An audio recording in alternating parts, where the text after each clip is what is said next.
Nadiskubre at sinunog ng mga operatiba ng Police Regional Office Cordillera ang humigit kumulang 200,000 pisong halaga ng marijuana sa ikinasang marijuana eradication sa sitio Agay-ay, Bacon, Benguet.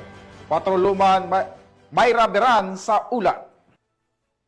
At mas kinaigting na kampanya ng Police Regional Office Cordillera laban sa illegal na droga na diskubre at sinunog ang humigit kumulang 200,000 pesos na halaga ng marijuana plants sa sitio Agay-ay, Cayapa, Bacon, Benguet nito lamang ika-7 ng Hulyo taong kasalukuyan.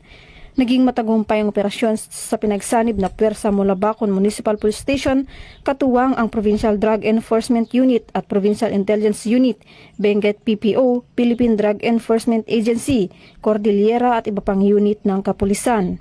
Nadiskubre ang isang plantasyon na natamnan ng 1,000 fully grown marijuana plants na may standard drug price na 200,000 pesos.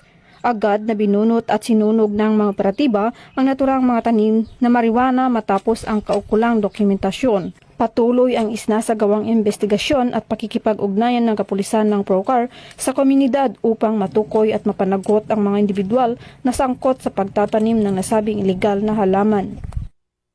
Mula dito sa Baguio City, ako ang inyong PNN correspondent, Patrolwoman Mayra Beran, alagad ng batas, tagataguyod ng Balitang Pulis.